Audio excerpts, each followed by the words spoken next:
Hello, everyone, and welcome to Behavior Education at Spirit Keeper Equine Sanctuary. I am Lori, and I wanted to make a video about how individuals who are keeping snakes or other reptiles as family pets, as family members, or those of you who are keeping maybe even large numbers of snakes as breeders can use very, very simple behaviors to make your lives easier. I'm a professional animal trainer and a professional animal keeper. And so the training that I do with many of my animals, I try to see exactly how challenging I can make it for myself and for the animals. And I try to experiment with how far I can take the training and what behaviors I can get the animals to do, because that's what I do for a living.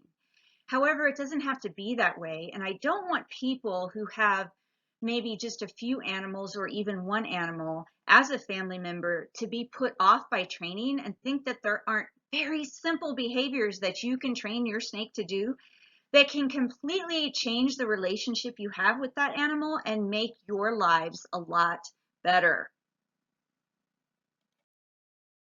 So here are some simple management tools that can work for any snake, any reptile, or any animal really. But definitely if you have just one or a few snakes as your family members, you can still do these things and make your keeping relationship go a lot smoother. And the first thing is training. So training even just one simple behavior can literally be life-changing for you and your animal. The second thing is the environment. So thinking ahead of time how you can best arrange things in the environment to make care easier for you and for your animal will go a long way in creating a smooth relationship and trust. And then routine. The more consistent and clear you can be with the way that you communicate with your animal is going to alleviate a lot of stress. It's going to result in fewer miscommunications. And again, your whole relationship is going to be better. Now, I'm going to show you a video in a minute, and I want you to watch this video, but not just watch it. I want you to be thinking about what you're actually seeing in the video. So you're going to watch a video of two of our corn snakes, Vac LaRouche and Talon. As you're watching this, I want you to think about how training the very simple behavior that you're about to see and arranging the environment in the specific way that I have it arranged is making life easier for the snake, making life easier for me, and what things that I am able to ascertain just from being able to see the snakes perform this behavior. I want you to write down or make a mental note of what behaviors you observe and what you observe about the environment as you watch this.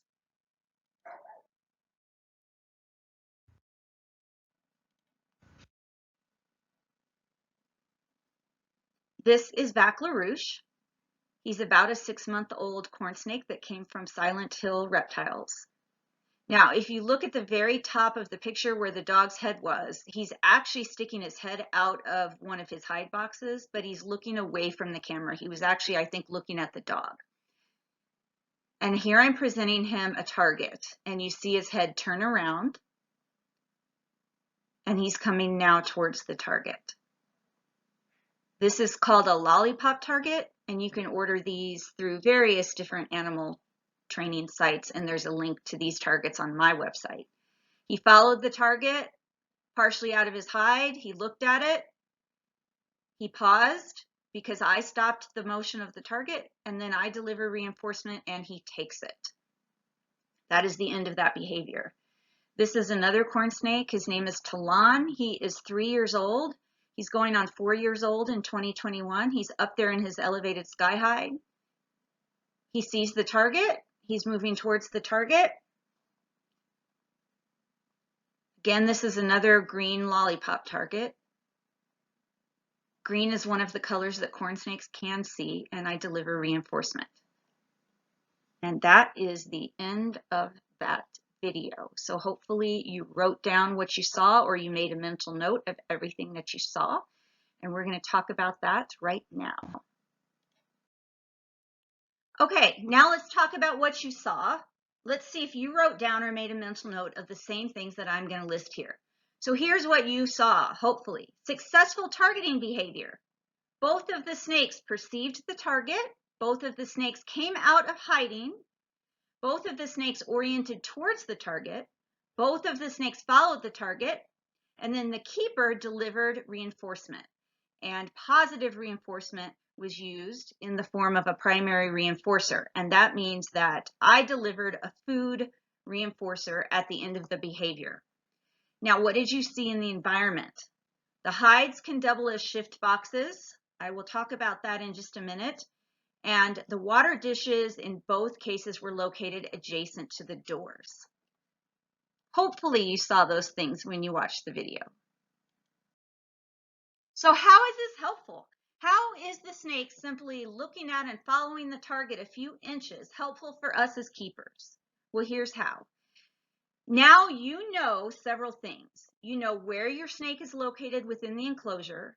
You know that the snake is alive and seems alert and well.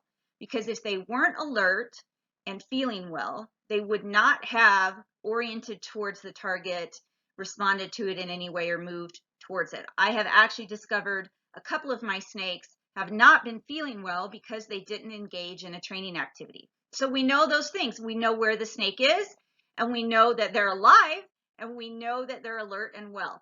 This is really helpful if you own a species that tends to be shy and hides a lot. Even this much is helpful in your keeping because now you know where the snake is and that they're okay. Here are the things that you can now safely do just because the snakes followed the target a few inches and you know where they are and that they're okay, and because of the way that I arranged the environment. So you can relocate the snakes while they are inside those hide boxes or while they're sitting on top of those hide boxes if they're used to you being present. So all of the hide boxes that were shown in those videos had bottoms to them, which means I can take them out of the enclosures with the snakes in them if I need to, or I can cover the openings to the hides, leave the snakes in there while I do what I need to do inside of the enclosure, which is spot clean or change out enclosure furnishings or anything like that. I can even add additional substrate or maybe scoop some out, but the snakes are safely contained in those hide boxes. I can also easily refill or manage the water because I had the water dishes in both of those enclosures adjacent to the enclosure door. So while the snake is in their hide, I can easily lift the waters out, clean them, put them back in, or if that's not necessary, I can easily pour water into the water dishes because they are right there next to the hides. Thanks for sticking with me so far. I just want to interject here with a note about the hide boxes that I'm using for these behaviors. Let's start with that sky hide and let me explain what that is. That is a regular reptile hide that you could set on the ground, and it has an opening in it, and you'll see these in a lot of enclosures.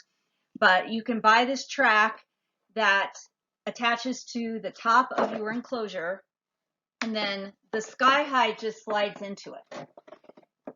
So this is up on top of your enclosure, and the enclosure roof acts as the top of the hide, and then there's an opening here. So you can slide this hide out if you want to take the animal out, but understand that you're going to have a way to then cover the top of it while the animal is in it so that they don't get out.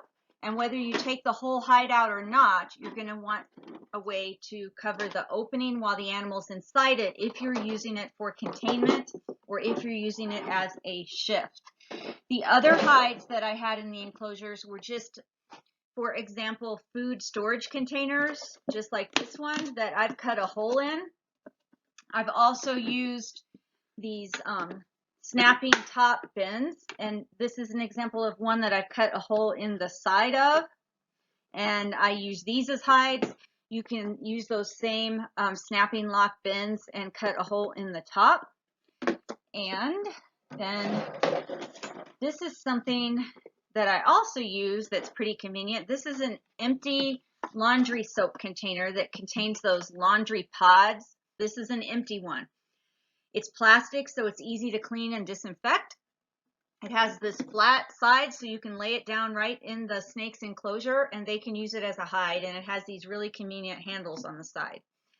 And it's got a bottom, and I didn't have to pay any extra for this. I just waited until the laundry soap was empty. I cleaned it all out, and I can now put it into my snake's enclosure and use it as a shift box or a hide for containment. And the nice thing about this is it already has a lid that's meant to go on it. So once the snake's inside, I can just snap the lid on, and now the snake is contained. Please remember to drill holes in the top or drill holes in the lid if you plan to enclose the snake in this and use it as a transport container, as a shift box, or even as temporary containment while the snake is inside of the enclosure. But the great thing about hides that you can use as containment or shift boxes is that you can easily use them as the snake's normal hide. So both of the enclosures you saw, those were just the snake's normal hides. So they're totally used to them, and they feel totally safe and comfortable in them. They have bottoms, which means that I am able to cover the opening and have the snake be completely contained within those hides, and they can be easily moved around inside the enclosure or lifted in and out of the enclosure easily if I need to do that. So it's a very simple way to manage the snakes. So for snakes that are fearful, for snakes that are shy, for snakes that aren't comfortable with us being intrusive and grabbing them out of the enclosure, using a hide that also can double as containment or a shift box is a great way to reduce fear, anxiety, and stress in your animal when you're doing enclosure maintenance or when you have to take them out of the enclosure for some reason and then put them back in. Thank you so much for joining me for this part 1 of Simple Will Suffice, where hopefully you learned 2 simple behaviors, one involving your snake and one involving you, that will help make life with your snake go more smoothly. One of those was just a very simple targeting behavior where you teach your snake to orient towards a target and follow it just a few inches so that you know where they are and you can get them to come out of hiding, and that you know that they're feeling well and that they're doing all right.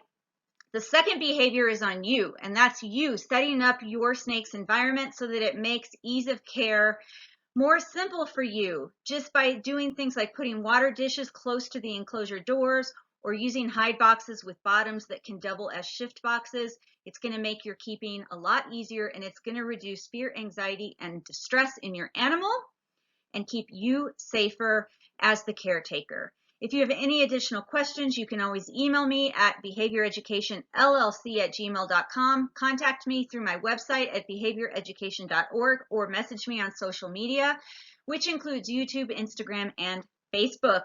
Everybody have a great day. Remember to always be kind and love your animals.